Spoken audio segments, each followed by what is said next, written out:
Good morning दोस्तों। Welcome to my YouTube channel Nancy success classes.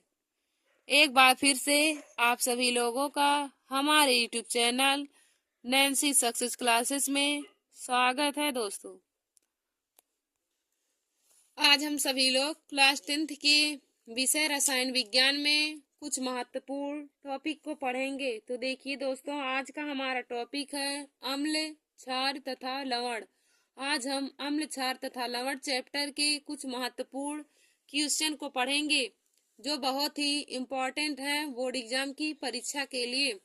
तो देखिए दोस्तों, हमारा पहला क्वेश्चन है अम्ल की परिभाषा उदाहरण सहित लिखिए। यानी कि अम्ल की परिभाषा भी लिखना है और उसमें उदाहरण भी लिखना है।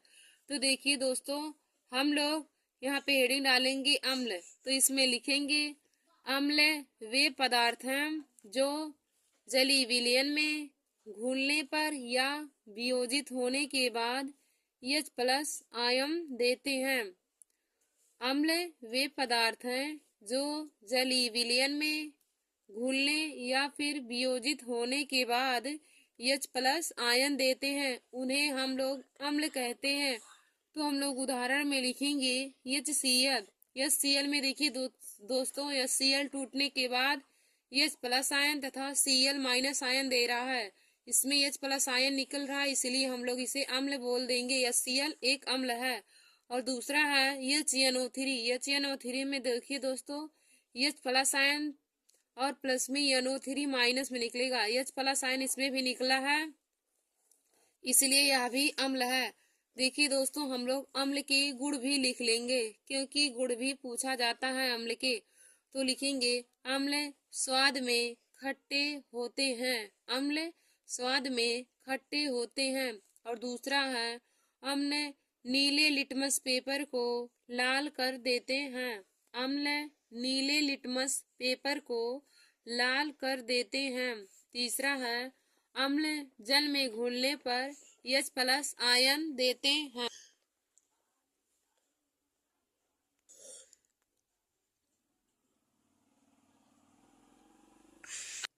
अम्ल जल में घुलने पर H+ आयन देते हैं।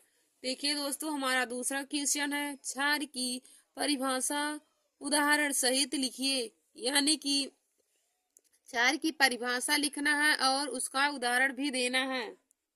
तो दोस्तों, हम लोग हेडिंग डालेंगे क्षार। तो इसमें लिखेंगे क्षार वे पदार्थ हैं जो जलीय विलयन में घुलने पर या वियोजित होने पर OH- आयन देते हैं। देखिए दोस्तों, अम्ल जलीय विलयन में घुलने पर H+ आयन तथा क्षार जलीय विलयन में घुलने पर OH- आयन देते हैं। तो हम लोग उदाहरण लिखेंगे H2O। H2O में देखिए दोस्तों, H+ में तथा OH- में, इसमें OH- आयन टूट रहा है तो यह एक क्षार है। और NaOH में, Na+ में और OH- में टूटेगा तो OH इसमें भी माइनस में टूट रहा है तो यह भी क्षार है।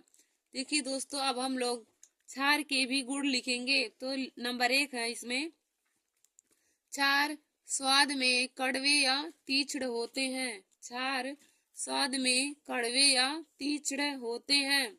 नंबर दूसरा है क्षार लाल लिटमस पेपर को नीला कर देते हैं। क्षार लाल लिटमस पेपर को नीला कर देते हैं। और तीसरा है क्षार जल में घुलने पर OH- आयन देते हैं। देखिए दोस्तों, अम्ल जल में घुलने पर H+ आयन और क्षार जल में घुलने पर OH- आयन देते हैं। क्षार स्वाद में कड़वे होते हैं और अम्ल स्वाद में खट्टे होते हैं। अम्ल नीले लिटमस पत्र को लाल कर देते हैं, जबकि क्षार लाल लिटमस पेपर को नीला कर देते हैं। अब हम लोग आगे क्वेश्चन देखेंगे। तीसरा क्वेश्चन है लवण की परिभाषा उदाहरण सहित लिखिए। यानी कि लवण की परिभाषा लिखना और उदाहरण। तो इसमें हेडिंग डालेंगे हम सब लवण। तो लिखेंगे अम्ल तथा क्षार की क्रिया के फलस्वरूप बने पदार्थ को लवण कहते हैं। अम्ल तथा क्षार की क्रिया के फलस्वरूप बने पदार्थ को लवण कहते हैं। उदाहरण देखिए दोस्तों, NaOH+ HCl, तो इसमें हो जाएगा NaOH से OH H के साथ क्रिया कर लेगा और NaCl के साथ तो बना लेगा NaCl प्लस H2O, तो NaCl लवण है।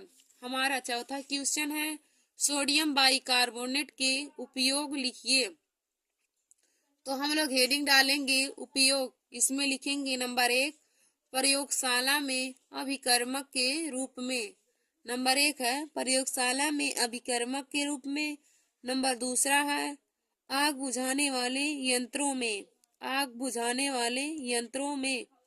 नंबर 3 है सोडा वाटर बनाने में, सोडा वाटर बनाने में। नंबर 4 है सोडियम कार्बोनेट बनाने में, चौथा है सोडियम कार्बोनेट बनाने में।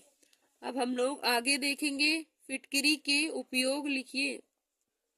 तो हम लोग हेडिंग डालेंगे उपयोग, इसमें लिखेंगे नंबर 1 प्रयोगशाला में अभिकर्मक के रूप में। नंबर 2 है जलों के शोधन में यानी कि जलों की सफाई में।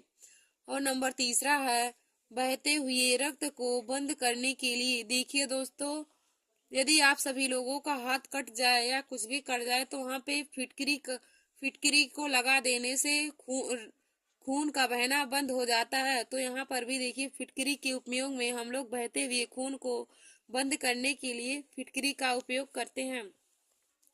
हमारा छठा क्वेश्चन है और आज का लास्ट क्वेश्चन, पीएच मान की सहायता से विलयन की प्रकृति कैसे ज्ञात करते हैं।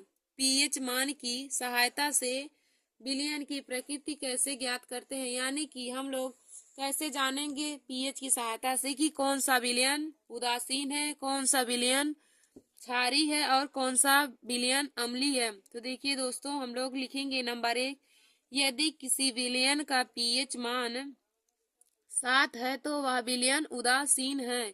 यदि किसी विलयन का पीएच मान 7 है तो वह विलयन उदासीन है। नंबर 2 है यदि किसी विलयन का पीएच मान 7 से अधिक है तो वह विलयन क्षार है। यदि किसी विलयन का पीएच मान 7 से अधिक है तो वह विलयन क्षार है। और 3 है यदि किसी विलयन का पीएच मान 7 से कम है तो वह विलयन अम्ल है। यदि किसी विलयन का पीएच मान 7 से कम है तो वह विलयन अम्ल है। देखिए दोस्तों, यदि किसी विलयन का पीएच मान 7 है तो वह उदासीन होता है और किसी विलयन का पीएच मान 7 से कम है तो वह विलयन अम्लीय होता है और किसी विलयन का पीएच मान 7 से अधिक है तो वह विलयन क्षारीय है। देखिए दोस्तों, यदि आप सभी लोगों को पूछा जाए किसी विलयन का पीएच मान 10 है तो आप विलयन की प्रकृति बताइए। तो देखिए दोस्तों, उस विलयन का मान 10 है यानी कि 7 से अधिक है तो हम लोग कह देंगे कि वह विलयन क्षारीय है। और यदि किसी विलयन का पीएच मान 4 है और उसकी प्रकृति पूछे तो आप सभी लोग बताएंगे कि उस विलयन का पीएच मान 7 से कम है तो वह विलयन अम्लीय होगा। और यदि किसी विलयन का पीएच मान 7 है तो वह विलयन उदासीन होगा। धन्यवाद दोस्तों, ऐसे ही हमारे वीडियो को देखने के लिए आप सभी लोग हमारे YouTube channel Nancy success classes को सब्सक्राइब कर लीजिए और हमारे इस वीडियो को आप सभी लोग जरूर देख लीजिए, क्योंकि यह क्लास 10 के स्टूडेंट के लिए बहुत ही महत्वपूर्ण क्वेश्चन है और जो हर बार ही बोर्ड एग्जाम की परीक्षा में पूछे जाते हैं। थैंक यू दोस्तों।